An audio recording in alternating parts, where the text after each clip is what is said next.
நான் கவர்மெண்ட் ஸ்கூல்ல படிச்சு வந்த ஒரு ஜென்ரேஷன் தான்.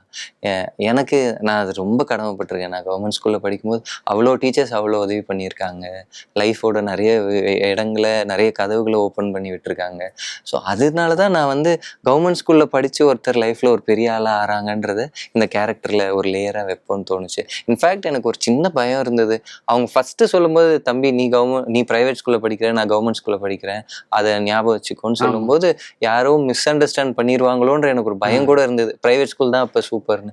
எங்க அது கம்ப்ளீட் ஆகும்னா, இவங்க அதுக்கப்புறம் ஒரு நல்ல மார்க் வாங்கிட்டு, "எங்க டீச்சர்ஸ்லாம் ரொம்ப நல்லா எடுக்குறாங்கப்பா. நான் இங்கேயே படிச்சுக்கிறேன்." அப்படின்னு சொல்ற இடத்துல, அது கண்டிப்பா எல்லாருக்கும் நம்மளோட இன்டென்ஷன் 100% கன்வே ஆயிரும் அப்படின்னு தோணுச்சு.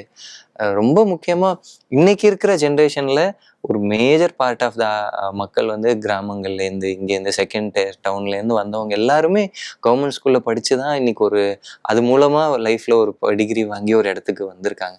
ஸோ அப்படி நம்ம நம்ம சோசியல் இதுல ஒரு முக்கியமான பங்கு கவர்மெண்ட் ஸ்கூல்ஸ்க்கு இருக்கு. ஸோ அத நம்ம ரொம்ப இந்த மாரி கதையில ஒரு சின்ன லேயரா அப்படி சொன்னா கூட, அது ஒரு மெமரியில ஆ, ஆ. எல்லாருக்கும் கன்வே ஆனா ரொம்ப சந்தோஷம்ன்றது தான் அதோட ஐடியா.